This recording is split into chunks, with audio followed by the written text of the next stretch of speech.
Bonjour chers amis, j'espère que vous vous portez bien. C'est le cas pour moi, même si je viens de me réveiller. Voilà, ce message-là ne va plus tarder, parce que je l'ai reporté à plusieurs reprises. Comme je l'ai dit hier, je l'avais déjà donné, mais je ne l'avais pas encore balancé. Voilà, je ne l'avais pas encore balancé, tout simplement parce que je voulais apporter quelques corrections. Voilà. Aujourd'hui, je vais le faire. Je vais le faire. Même si tous les éléments ne sont pas encore réunis. Mais le message a trop tardé. Voilà, donc je vais faire avec ce qui est là. Eh bien, ce message va porter sur la question de salut. Voilà. La question de salut qui a été plusieurs fois débattue sur les réseaux sociaux. À la question de savoir si on peut, oui ou non, perdre le salut, les réponses divergent. Voilà, comme j'ai toujours dit, cette question-là, moi j'ai toujours, au départ, j'avais toujours des difficultés à y répondre, parce que j'ai dit que c'est pas une question qu'on devait poser. Voilà, est-ce qu'on peut perdre le salut, est-ce qu'on ne peut pas perdre le salut? Voilà, pour moi, la question ne devait pas être. Puisque les gens la posent, hein, et continuent toujours de poser cette même question, je vais essayer de donner un sens à la question, parce qu'au départ, je trouve que la question n'a pas de sens. Donc, je vais essayer de donner un sens à la question. Pourquoi d'abord je dis que la question n'a pas de sens? Parce qu'on parle de salut. On dit qu'est-ce qu'on peut perdre le salut, ou bien est-ce qu'on ne peut pas perdre le salut?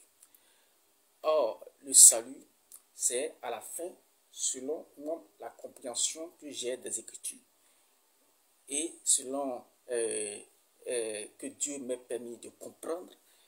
Et pour moi, le salut est décidé pour toi lorsque tu as fini de vivre. Et donc, c'est même pas toi-même qui décide, c'est Dieu qui va valider ton salut. Voilà.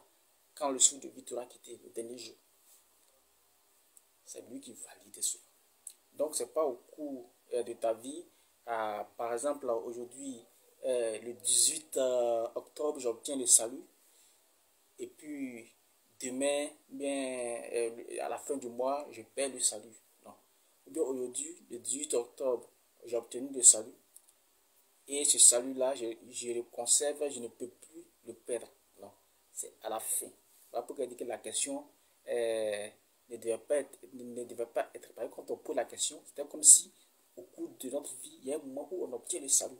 Et puis, maintenant, dans la suite, on se demande si on peut le perdre ou on peut le conserver. Voilà. Pour répondre à cette question, j'ai suivi la vidéo du prédicateur Gédéon de la Kikuva. Alors, c'est pas un prédicateur, c'est un pasteur. Le pasteur Gédéon de la Kikuva du ministère Zobel Agodio, que vous connaissez bien.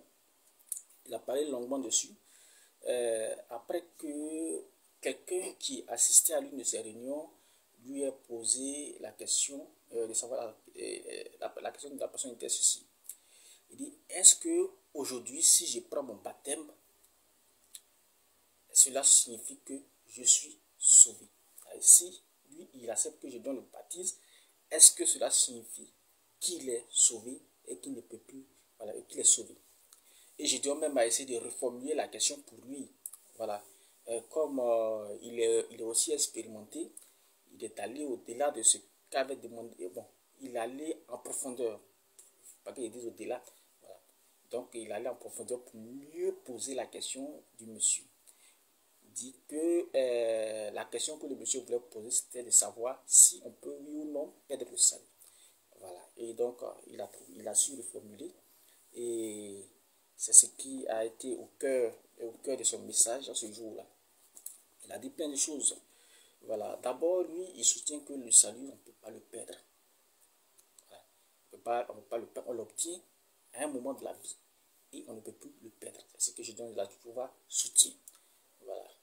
Et comment c'est par rapport à ça que je vais répondre, je vais parler un peu de certains points sur lesquels je vais intervenir. Premièrement, il a parlé de la foi. Voilà, la foi, et que quand on a foi, dès que tu as cru, en même temps, tu es sauvé. Voilà. Donc la notion de foi, je vais revenir dessus. Mais il a aussi fait cas de temps verbaux. Voilà. Il dit que quand la Bible dit que lorsque tu crois, celui qui croit, il est sauvé. Et non sera sauvé. Celui qui croit est sauvé. Donc, et non sera sauvé. Donc c'est dès l'instant où tu as cru, où tu crois, que tu es sauvé. Voilà. Et que dans certains versets, le verbe sauver a été conjugué au futur. Voilà, futur antérieur précisément. Il n'a pas eu futur, mais c'est futur antérieur. Futur antérieur. Tout simplement parce que le verbe croire est conjugué aussi au futur. Donc, pour je donne de la Kikuva, si on dit celui qui croira, sauvé aussi doit être au futur, sera sauvé. Mais en réalité, c'est dès que tu crois là que tu es sauvé. C'est-à-dire qu'au présent, si tu as cru, immédiatement tu es sauvé. Donc, il a essayé de parler un peu de ces temps verbaux-là. Donc, sans plus tarder, Dada, je vais commencer même par les temps verbaux. Et puis, on va forcer. Voilà. Et j'ai toujours dit aux gens que quand vous arrivez face à la Bible, faites un peu d'effort. Un peu d'effort sur vous pour mourir un peu à vos connaissances intellectuelles. C'est-à-dire les connaissances de conjugaison en conjugaison, savoir conjuguer les temps verbaux. La parole de Dieu est au-delà des temps verbaux. La parole de Dieu n'est pas dans les temps verbaux. La parole de Dieu est au-delà des temps verbaux. Donc si vous vous basez sur les temps verbaux, en tout cas vous allez taper pour tout. Vous allez taper pour tout. Voilà. Donc ici, d'abord pour réagir à ce que je te dis. Parce que vous savez, en français, mais d'abord, tous les temps n'existent pas.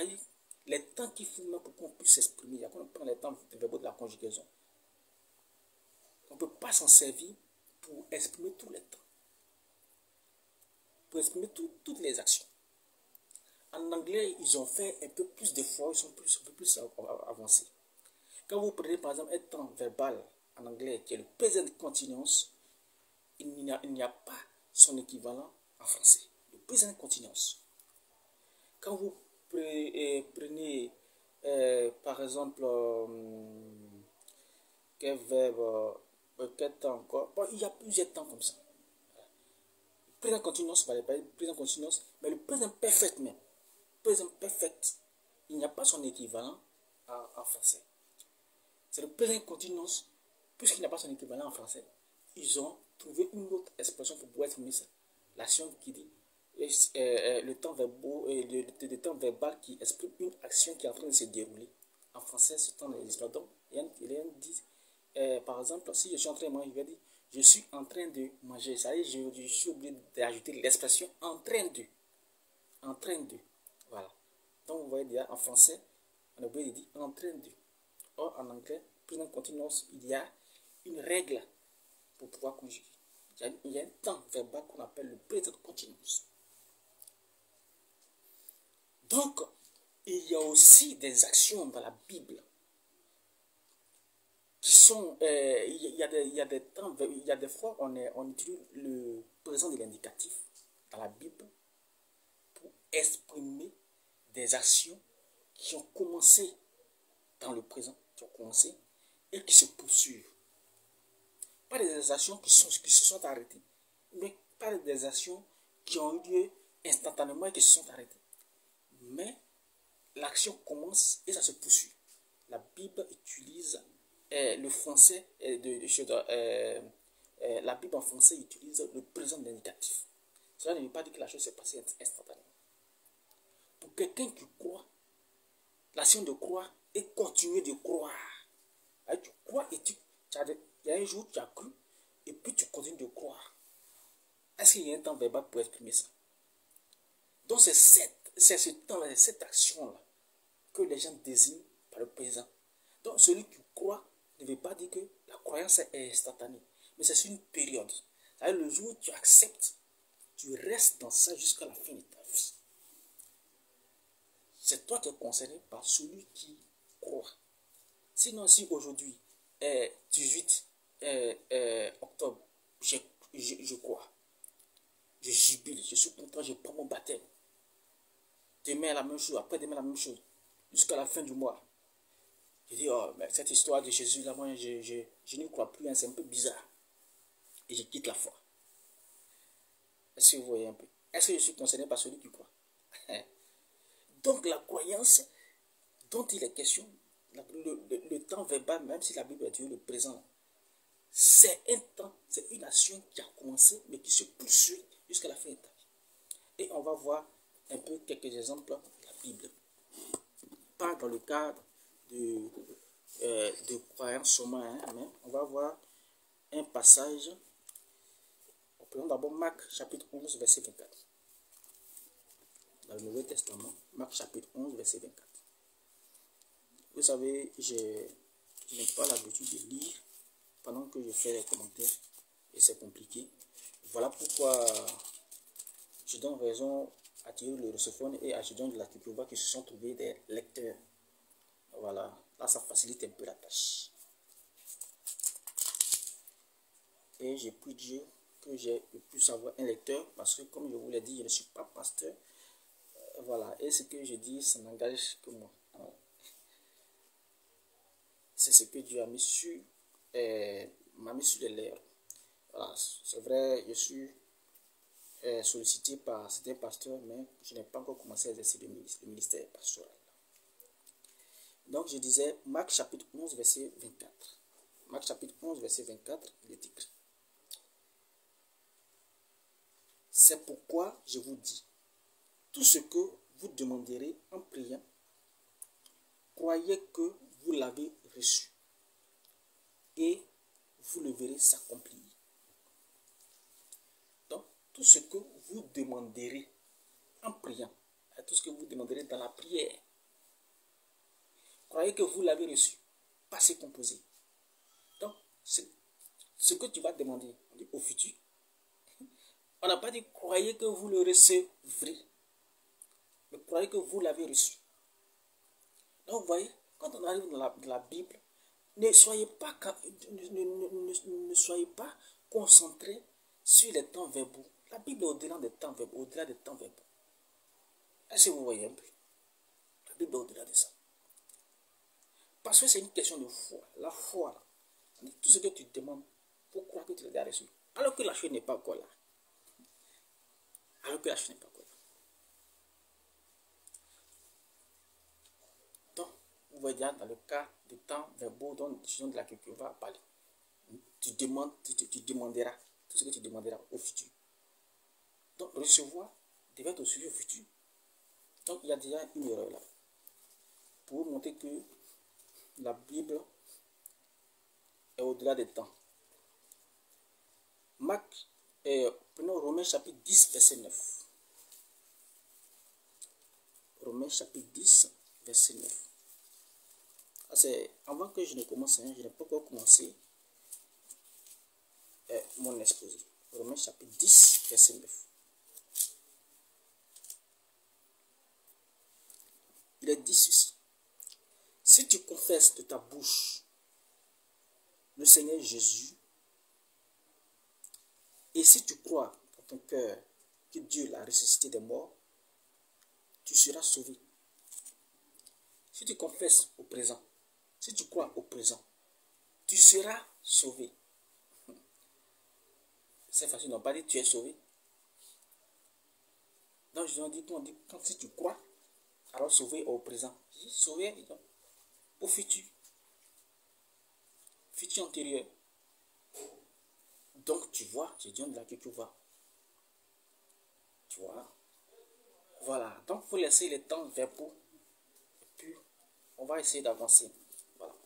Donc, ayant fini avec les temps verbaux, on va passer à quelque chose d'autre très sérieux. Vous savez, le salut. La Bible dit que le salut est lié à la foi. Quand vous prenez, chaque fois qu'on parle de salut, c'est toujours lié à la foi. Ici, pour que vous puissiez mieux me comprendre, sachez d'abord que je ne suis pas d'accord avec ceux qui disent que nous sommes sauvés par la grâce. C'est un mensonge.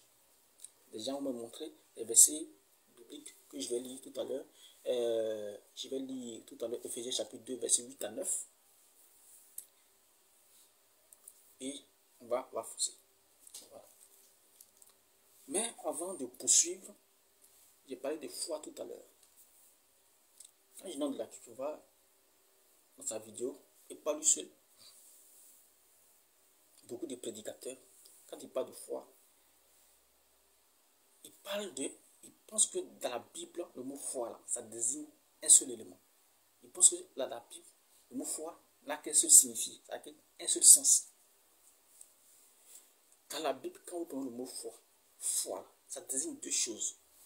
Donc il y a des passages où ça désigne une chose, dans d'autres passages où ça désigne une autre chose. Ce n'est pas la même définition, la foi, dans la Bible. La foi d'abord, c'est l'élément avec lequel on est. On est né avec, et ça nous permet de croire.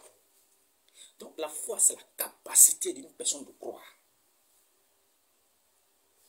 Il y a cette foi.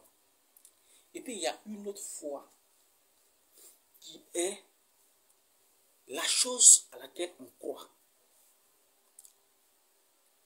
C'est-à-dire que si il y a une information qui dit que il y a une eau, par exemple, qui guérit les malades. Que cette eau-là, quand tu la bois, tu guéris. Quand un malade boit l'eau, il est guéri. Donc, c'est une information que j'ai entendue. Lorsque je crois cette information, l'information, c'est ma foi.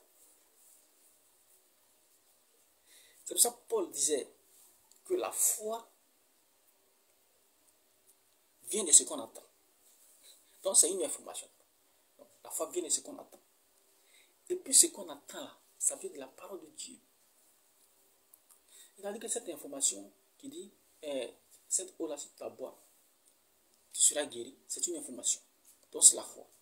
Mais Paul est strict. Il ne voulait pas qu'on croie n'importe quoi. Il ne voulait pas que notre foi soit n'importe quoi. Donc, il est strict maintenant. Il dit que, et ce qu'on attend dans sa vie va venir de la parole de Dieu. Ça veut dire que c'est l'information qui vient de la parole de Dieu là. C'est ce que tu dois croire. Et quand Paul dit qu'il a mené le bon combat, celui de la foi là, c'est celui de la protection de la parole de Dieu. Combat de l'information qui se trouve de la parole de Dieu, la vérité biblique, le combat pour préserver la vérité biblique. C'est ça qui est le bon combat, le combat de la foi. Combattre pour la foi, c'est ça. Ce n'est pas la capacité de croire. La capacité de croire, on est né avec. Mais l'information, la chose à laquelle on a cru, c'est pour ça qu'il faut combattre maintenant. On va essayer d'étayer ça et d'étayer ces points-là avec des versets bibliques. Donc, pour parler d'abord de la chose par laquelle on croit. Chose par laquelle on croit. Et ce qui fait qu'on croit. Voilà. Pour cela, on va prendre Matthieu chapitre 8, verset 13. Pour que vous puissiez savoir que dans la Bible, quand vous voyez foi, ça désigne deux choses. Donc, l'information, il y a d'abord la chose par laquelle on croit, on appelle ça la foi. Maintenant, cette foi-là nous amène à croire en quelque chose. C'est la chose en laquelle on croit maintenant, c'est aussi la foi. C'est un élément. On peut même obéir à la foi. On croit en ça. On protège ça. On lutte pour ça. Donc, Matthieu chapitre 8, verset 13. Très, très rapidement.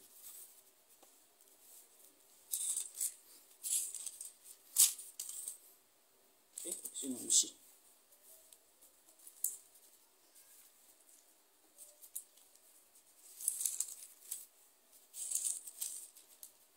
Matthieu chapitre 8, verset 13. Il a dit ceci. Bon, vous pouvez un peu commencer avant et finir après. Hein, je vais aller directement au verset 13. Matthieu chapitre 8, verset 13. Puis Jésus dit au centenier, va, qu'il te soit fait selon ta foi. Et à l'heure même, le centenier fut guéri. Donc, qu'il te soit fait selon ta foi. Donc, ça là, selon ta foi. Pas selon la foi, mais selon ta foi. Ta capacité de croire. Par rapport à ça, il faut guérir. Si réellement tu crois, il faut guérir. Ta capacité de croire. Donc, selon ta foi. On prend Matthieu chapitre 9, verset 28. Matthieu chapitre 9, verset 28. Lorsqu'il fut arrivé à la maison, les aveugles s'approchèrent de lui et Jésus leur dit, croyez-vous que je puisse faire cela? Oui, Seigneur, lui répondit-il. Au verset 29, alors il les toucha leurs yeux en disant, qu'il vous soit fait selon votre foi. Ok, donc Matthieu chapitre 9, verset 28 au verset 9, au verset 29.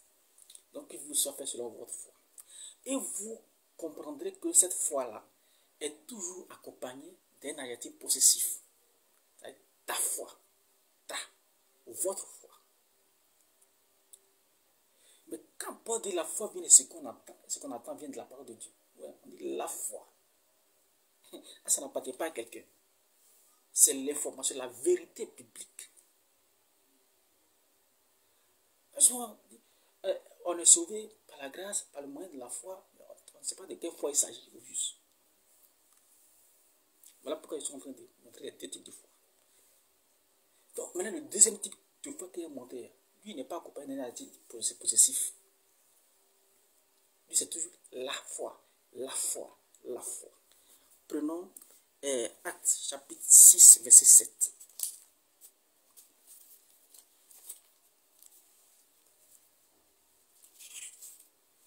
J'ai pris que le temps peut suffire.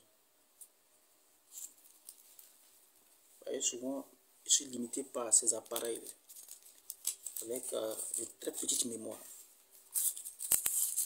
très petite capacité. Actes chapitre 6, verset 7, il est dit, la parole de Dieu se répandit de plus en plus. Le nombre des disciples augmentait beaucoup à Jérusalem et une grande foule de sacrificateurs obéissait à la foi. Ah, ce n'est plus la capacité de croire. Ce n'est plus la capacité de croire, mais à la foi. Obéissait à la foi. Attends, c'est un élément qui est hors de nous. Et on doit obéir à ça. Il faut déjà se mettre à croire à la foi. Puis obéissez à la foi.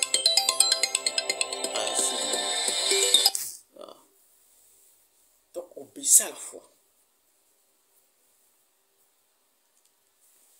Si vous voyez un peu. Donc, voici un élément. C'est-à-dire que ce deuxième type de foi-là, c'est la chose à laquelle on croit. C'est une vérité.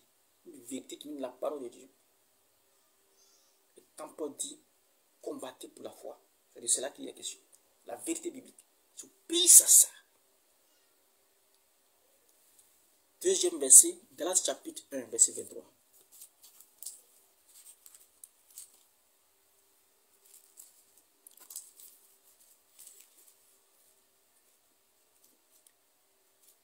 J'espère que je vais vite trouver. Hein.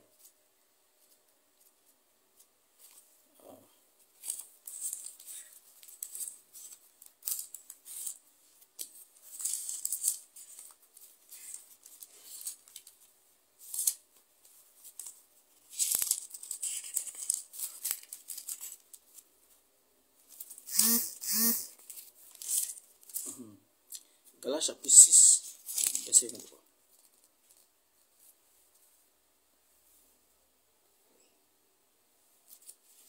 Galates chapitre 6, verset 23.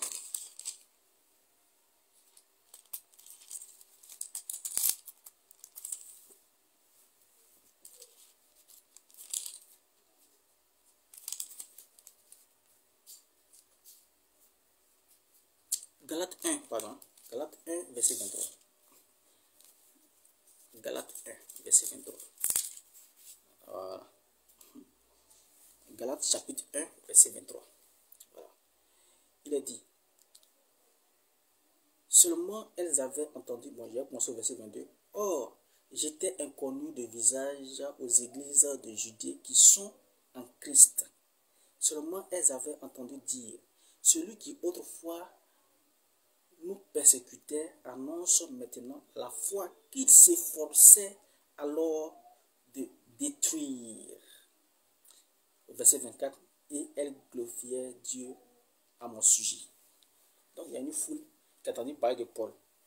Et la foule s'est étonnée de voir Paul qui annonce maintenant la foi qu'il s'efforçait, c'est-à-dire on voit qu'il s'efforçait de détruire.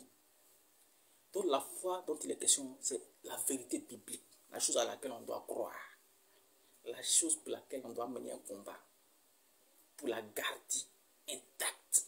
Voilà pourquoi Restaurer Niali intervient souvent pour contredire certaines personnes en fait. Et les points sur lesquels je les contredis là, ce n'est pas que ça fait partie de ma vie. Il y a des gens qui disent que comme eux n'arrivent pas à vivre, alors ils doivent prêcher contre ça. Il faut garder la foi, on doit lutter pour ça. La parole de Dieu doit prêcher, c'est ça qui doit nous transmettre. Mais si déjà vous pervertissez la parole de Dieu, c'est dangereux. Voilà. Donc, vous allez voir que la foi ici, ça va nous servir pour la suite. Donc, quand je parlerai beaucoup de foi, vous allez savoir qu'il s'agit de la chose en laquelle on croit et non la chose par laquelle on croit. Il s'agit de la vérité biblique. C'est ça que la foi. C'est de ça que je vais beaucoup parler. Et vers la fin, peut-être que je vais parler de l'autre foi. Voilà. L'autre foi. Et la foi qui est la capacité de croire là, c'est la foi de Hébreu 11. Là. Hébreu 11. La foi est une ferme assurance. Voilà. On arrivera là-bas certainement. Voilà. Donc, quand je prends tout le message de Gédéon, le résumé, il s'est basé beaucoup sur un verset que je n'ai pas noté, mais j'ai trouvé son semblable ici. On va prendre Ephésiens chapitre 2, verset 8 à 9. Ephésiens chapitre 2, verset 8 à 9. Ephésiens chapitre 2, verset 8 à 9.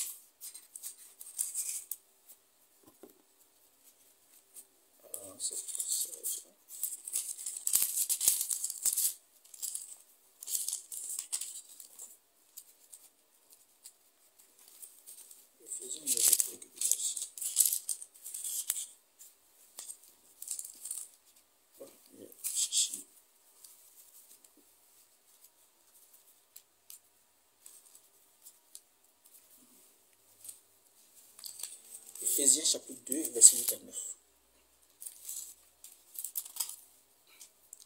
Il est dit ceci. Car c'est par la grâce que vous êtes sauvés par le moyen de la foi. Et cela ne vient pas de vous. C'est le don de Dieu. Ce n'est point par les œuvres afin que personne ne se glorifie. Voilà, le verset que j'ai déjà donné là, je ne l'ai pas. Sinon, lui encore, il va encore plus loin. Voilà, pour dire que la grâce a été manifestée sur toute l'humanité. Et que c'est par grâce que nous sommes sauvés. Et là, ils ont dit même que ce n'est pas par les œuvres même, afin que personne ne puisse se glorifier. Donc, c'est ce sur quoi il se base pour dire que il suffit de croire.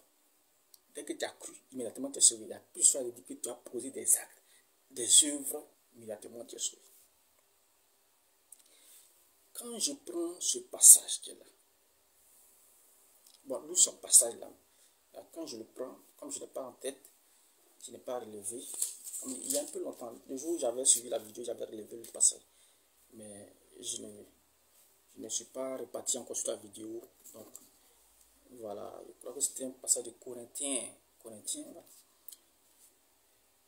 on va aller sur le passage de Corinthiens, je vais tenter de mettre un autre verset en face de lui, qui est Jacques. Le verset de la Bible ne suppose jamais, je vous le dis. La parole de Dieu,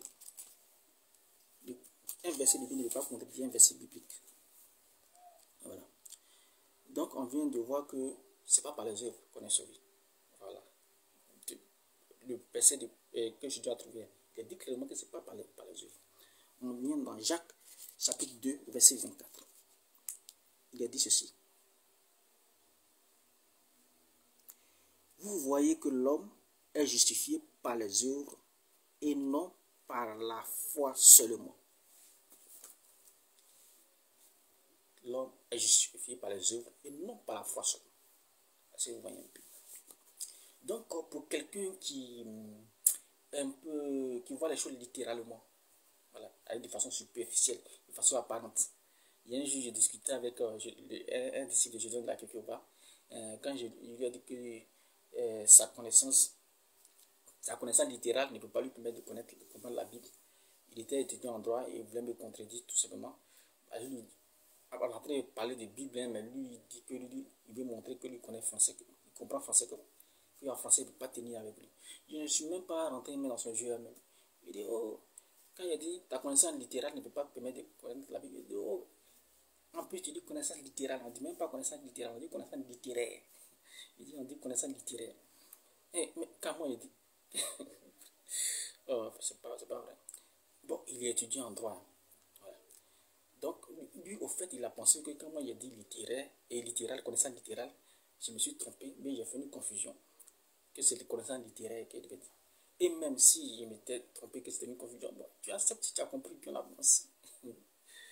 En fait, littéral et littéraire, voilà, sont des paronymes. Les paronymes, ça veut dire que ce sont des mots qui se ressemblent à quelques degrés près. Ils sont différents à quelques degrés près. Ces mots se ressemblent tellement que souvent, on finit par les confondre. Ils se prononcent mais souvent de la même manière. Littéral et littéraire. Mais ils n'ont pas le même sens. Voilà. Mais quand moi j'ai dit connaissance littérale, je n'étais pas en train de parler de ce qui est littéraire. Connaissance littérale, c'est une connaissance apparente. Et quand je suis face à la Bible, je pose connaissance littérale à connaissance spirituelle. La connaissance scientifique même est une connaissance littérale. La connaissance philosophique est une connaissance littérale. La connaissance littéraire elle-même est une connaissance littérale. Donc, est appelée connaissance littérale toute connaissance superficielle, apparente, qui n'a rien à voir avec la révélation, quand je suis face à la Bible. Donc, quand il dit qu'il n'a pas la connaissance littérale, il a pensé qu'il ne voulait pas ce qui est littéraire seulement.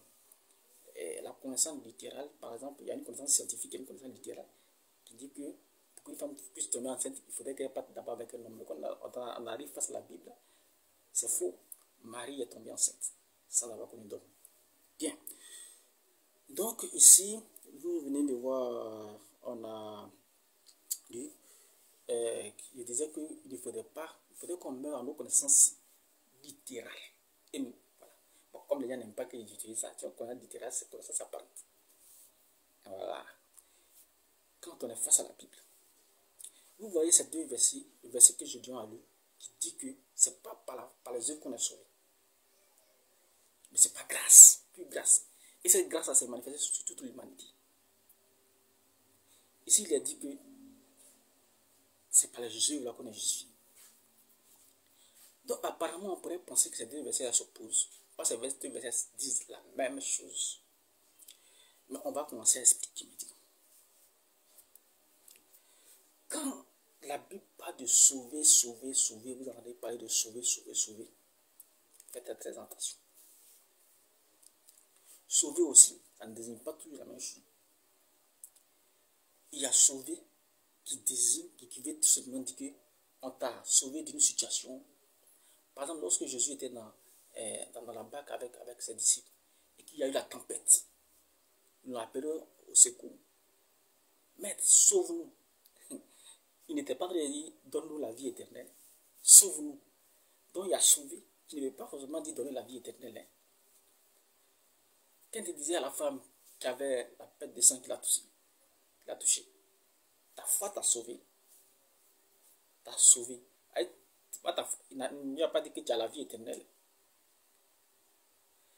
Donc, il y a dans certains cas où le mot sauvé, même si c'est Jésus qui a accompli ça, ce n'est pas la vie éternelle d'abord.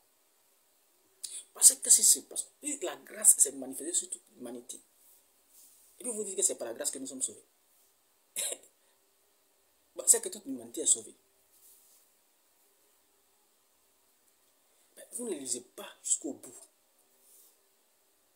Aucun passage ne dit que nous sommes sauvés par la grâce. Les passages disent plutôt que nous sommes sauvés par la grâce, par le moyen de la foi. Si tu n'ajoutes pas par le moyen de la foi, c'est faux.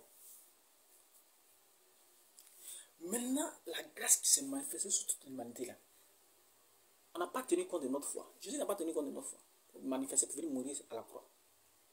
Il est mort pour tous les féticheurs. Il est mort pour tous les marabouts. Il est mort pour tous les chrétiens. C'est une grâce. Ce n'est pas notre vie, ce n'est pas notre croyance qu'il a mérité. Parce que quoi? Toute l'humanité était privée du royaume des cieux à cause du péché adamique. C'est-à-dire que toi et moi, même si chaque jour on prie, même si on nous gifle, on dit, oh mon cher, pardon, merci de m'avoir giflé. Même si tout notre bien on partage ça aux gens, on fait tous les biens du monde, toutes les bonnes choses du monde. Ces bonnes choses à ce comportement-là, ça n'allait pas effacer, ça ne peut pas effacer le péché adamique. Cette barrière, il y a d'abord une barrière. Donc, toi, ton comportement, moi, mon comportement, ne peut pas enlever cette barrière.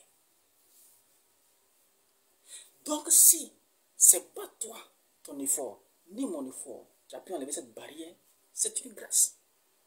De la part de celui qui l'a fait, à savoir le Seigneur Jésus-Christ. Donc, c'est par grâce que vous êtes sauvés. Mais la grâce est manifestée sur toute l'humanité là. Le salut ici dont il est question, ce n'est pas la vie éternelle d'abord. Il est question de cette barrière. Pour que maintenant on puisse avoir l'espérance d'être sauvé. Parce que tant que cette barrière n'est pas levée, c'est rien.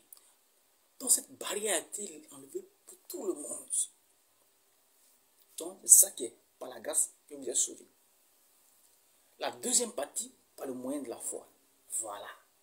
Vous voyez maintenant, par le moyen de la foi, il y a d'autres qui vont tomber en route. Il y a d'autres qui seront éliminés. Si la grâce, c'est pour tout le monde. Même pour les féticheurs. Mais par le moyen maintenant de la foi. La foi en quoi? La foi dont il est question, c'est de croire en quelque chose qui vient de la parole de Dieu. Le féticheur ne croit pas à ça. Le marabout ne croit pas à ça. Certains chrétiens ne croient pas à ça. Donc là maintenant, par le moyen de la foi. Donc, déjà à ce niveau maintenant, il y a une sélection qui s'est faite. C'est-à-dire que tu ne crois pas en ce qui est dans la parole de Dieu. Tu es éliminé. Alors que la grâce a été manifestée sur tout le monde. Voilà pourquoi le verset jumeau de Éphésiens, chapitre 2, verset 8 à 9, c'est Jean 3, 16. Jean 3, 16. Voilà. Je les appelle des versets jumeaux parce que ces versets disent la même chose. Voilà. Donc, Jean 3, 16. Car Dieu a tant aimé le monde qu'il a donné son Fils unique, afin que quiconque croit en lui ne périsse point, mais qu'il ait la vie éternelle. Est-ce que vous voyez un peu? Donc, la première partie, vous voyez le verset qui vient de dire, Éphésiens 2, là, la première partie, c'est par grâce que vous êtes sauvés. Dans Jean 3, 16, Dieu a tant aimé le monde qu'il a donné son Fils unique. C'est ça qui est la grâce. Donc, il a tant aimé le monde qu'il a donné son Fils unique. Ah, c'est la grâce. Et cette grâce-là, c'est pour tout le monde. Afin que quiconque croit en lui, maintenant, il faudrait maintenant avoir la possibilité de croire en lui. Il faudrait arriver à croire. Là, ce n'est plus sur tout le monde. Deuxième partie, ce n'est plus la grâce. La grâce, c'est sa mort à la croix qui enlève la barrière. Et c'est pour tout le monde. Maintenant, après ça, maintenant, tu dois maintenant, par le moyen de la foi dans Éphésiens 2. Donc, le moyen de la foi, c'est croire en Jésus. Dans Jean 3, 16. Est-ce que vous voyez un peu? Donc, ce n'est pas par la grâce que nous sommes sauvés. Non, nous sommes sauvés par la grâce, par le moyen de la foi. Tu n'ajoutes pas par le moyen de la foi, tu es un menteur. Mais la foi, c'est quoi? Comme je vous l'ai dit tout à l'heure, j'ai donné défini les deux types de foi. La foi qui va nous concerner là, c'est la foi de la foi acte 6, verset 7, Galates 1, verset 23, Romains 10, verset 8. Et la chose à laquelle on croit, la chose à laquelle on doit obéir.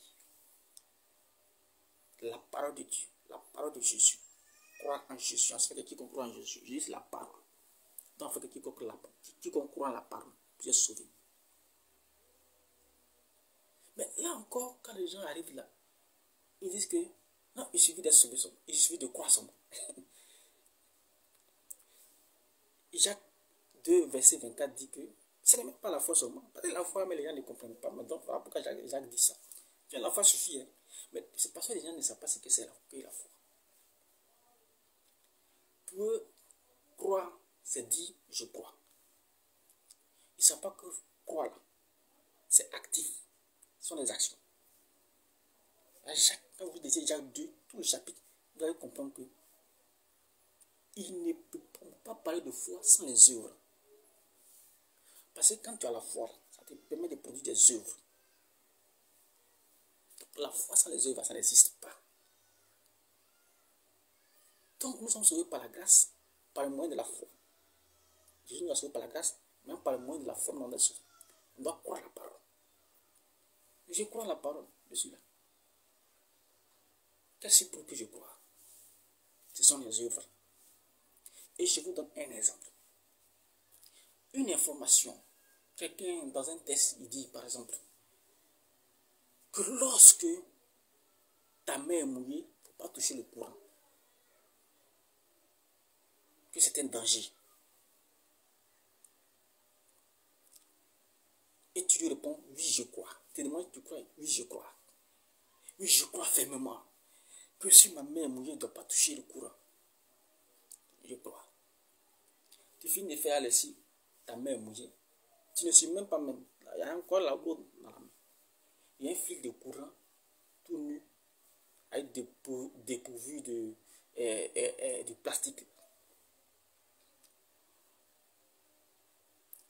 On voit même le fait du courant. Et puis ta main est mouillée. Tu vas attraper ça. Bon, le fait de croire qu'il est dangereux de toucher le fil de courant, la main mouillée, ça t'a servi à quoi? On croit en la parole de Dieu parce qu'on doit mettre ça en pratique. Pour faire quelque chose, il faut y croire. Donc, croire, celui qui a cru qu'il est dangereux de toucher un fil de courant lorsque la main est mouillée, et puis il allait toucher, sa foi, ça servit à quoi? À quoi a servi sa foi? À rien. Donc, ce qu'on croit là, on doit mettre ça en pratique. Pourquoi j'ai dit? C'est pas les œuvres. Pas les œuvres. Sans les œuvres, il n'y a pas de foi. La parole de Dieu, il est dit, mon frère, il ne faut pas commettre l'adultère, il ne faut pas coucher la femme de quelqu'un. Oui, je crois. Oui, je crois. Oh, alléluia, je crois.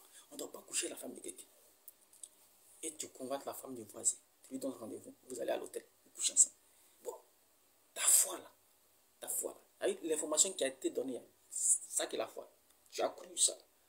Ça t'a servi à quoi? Puisque tu ne peux pas mettre ça en pratique. Ta foi là. Tu n'as pas là. Ça veut dire que tu n'as pas cru au fait. On croit là, ce n'est pas pour remplir notre tête de croyances. Mais c'est parce que ce sont des choses qu'on doit. Quand on va à l'école, ce qu'on apprend à l'école, c'est pour mettre ça en pratique.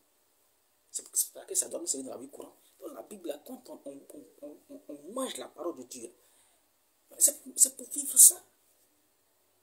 Mais pourquoi les gens sont aussi tarés pour dire qu'on ne doit pas, c'est pas par les œuvres, c'est pas par les œuvres. Ils ne les comprennent pas. Les œuvres, là, ça n'a pas permis, ça n'a pas permis d'enlever la barrière, la première barrière. Le péché adamique, nos œuvres ne peuvent pas enlever ça.